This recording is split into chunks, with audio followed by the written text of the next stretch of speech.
Hey everyone, as we get ready to move into our next stage of life, whether that's college, work, starting something new, or just figuring it all out, I want to share something that's been heavy on my heart, something I think that we all need to hear, especially when life gets messy and uncertain.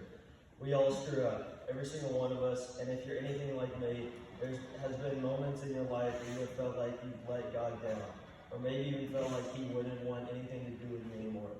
Maybe it was a bad decision, a season of drifting away, or just a feeling of being lost and not knowing who you are anymore.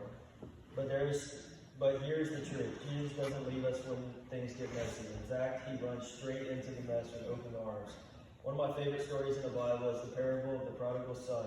This son took everything from his father, left home, and messed up everything in his life in every way possible. He ended up broken, and full of shame. But when he finally came back, thinking his father might not even take him back as a servant, what did the father do? He ran to him, hugged him, threw a party because his child came home. That's how Jesus is with us. No matter how far you think you've fallen, no matter what mistakes you've made, He's not done with you. You can always come home. He's not waiting with judgment. He's waiting with grace. As we move into the next, hold on, again. As we move into the new chapter of our life, we're going to face challenges, temptations, and moments where we fall short. But we don't have to be perfect. We just have to keep our eyes on who the one is. Jesus doesn't ask us to have it all together. He asks us to trust Him.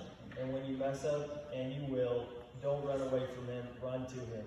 Because He's the only one who can truly heal what's broken, restore what's lost, and remind you who you are.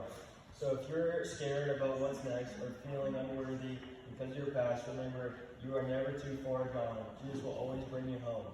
Lean on Him, trust on Him, and when you fall, get back up because He'll be right there to lift you up. I believe in you guys. Thank you for everything you've done for me.